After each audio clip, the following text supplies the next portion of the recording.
ಅಲ್ಲಿ ಇರೋ ರಶ್ಗೆ ನಾವೇ ಒಳಗಡೆ ಹೋಗೋಕ್ಕಾಗಲ್ಲ. ಈಗ ಇವರು ಇಲ್ಲ, ಹೇಗೆ ಹೋಗಿ ಬರ್ತಾರೆ ಅನ್ನೋದು ನಮಗೆ ಕಷ್ಟ ಆಗುತ್ತೆ. ಹೇಗೆ ಹೋಗಿ ಬರ್ತಾರೆ? ಇಲ್ಲೇನು ಬೈ ಚಾನ್ಸ್ ಒಬ್ಬ ಲೇಡೀಸು ಅಮ್ಮ ಈ ಕಡೆ ಸೈಡಿಗೆ ಬನ್ನಿ ಅಂತ ಅಂದ್ರೆ ಏನೇ ಈ ಥರ ಬಾ ಅಂತೀಯ. ಒಳಗಡೆ ಹೋಗಿ ನೋಡಿದ್ರೆ ಲೇಡೀಸು ಇರಲ್ಲ, ಜೆಂಟ್ಸು ಇರಲ್ಲ, ತಳ್ಕೊಂಡು ಹೋಗ್ತಾನೆ ಇರ್ತಾರೆ. ಅವ್ರ ಭಾವನೆ ಅವ್ರಿಗೆ ಗೊತ್ತಾಗಬೇಕು. ಯಾಕಪ್ಪ 20-30 ರೂಪಾಯಿ ಜಾಸ್ತಿ ಕೊಟ್ಟು ಇಲ್ಲೇ ತೊಗೊಂಡೋಗ್ಬೇಕು ಅನ್ನೋ ಉದ್ದೇಶ ಅವರಲ್ಲಿ ಇರಬೇಕು. ಅದು ಬಿಟ್ಟು 20-30 ರೂಪಾಯಿ ಉದ್ದೇಶ ನೋಡ್ಕೊಂಡು ನೋಡಿದ್ರೆ ತಳ್ಳೋದು, ನೂಕೋದು, ಎಲ್ಲ ಮೈಕೈ ನೋವು ಬರೋದು, ಈ ಥರ ಎಲ್ಲ ಆಗುತ್ತೆ. ಏನೇ ಬರಲಿ ಜನ ಹೊರಗಡೆ ಇಲ್ಲೇ ಬಂದು ತೊಗೊಳ್ಳಿ ಅನ್ನೋದು ನಮ್ಮ ಉದ್ದೇಶ. ಅವರಲ್ಲಿ ಏನೇನಿದೆಯೋ ನಮಗೆ ಗೊತ್ತಿರಲ್ಲ. ನಾವೆಲ್ಲ ರೀಟೇಲ್ ರೇಟ್, ಮಾರ್ಕೆಟಲ್ಲಿ ಏನು ರೇಟ್ ಇದೆಯೋ ಆ ರೇಟಾಗಿ ಕೊಡ್ತೀವಿ. 100ಕ್ಕೆ 10 ರೂಪಾಯಿ 20 ರೂಪಾಯಿ ಇಟ್ಟು ವ್ಯಾಪಾರ ಮಾಡ್ತೀವಿ ಅಷ್ಟೇ. ಬೇರೆ ಏನು ರೇಟ್ ಇಟ್ಟು ಮಾರಿರಲ್ಲ.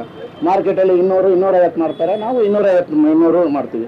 ಕೆ ಜಿ ಎಲ್ಲ 400-500 ರೂಪಾಯಿ ಅವ್ರು ಮಾಡ್ತಾರೆ, ನಾವು 400-500 ರೂಪಾಯಿ ಮಾಡ್ತೀವಿ. ಮಲ್ಲಿಗೆ ಎಲ್ಲ ಹೈ ರೇಟ್ ಆಗಿದೆ. ಕನಕಾಂಬರ 3000-4000 ಕೆ ಜಿ ಆಗಿದೆ. ಮಲ್ಲಿಗೆ 2000 ಕೆ ಜಿ ಆಗಿದೆ. ಹೀಗೆ ಮಲ್ಲಿಗೆ ದಿಂಡು 300 ರೂಪಾಯಿ 200 ರೂಪಾಯಿ ಹೆವಿ ರೇಟ್ ಆಗಿದೆ. ಆದರೆ ಗ್ರಾಹಕರಿಗೆ ತುಂಬ ತೊಂದರೆ ಈ ಇಷ್ಟೊಂದು ರೇಟಲ್ಲಿ.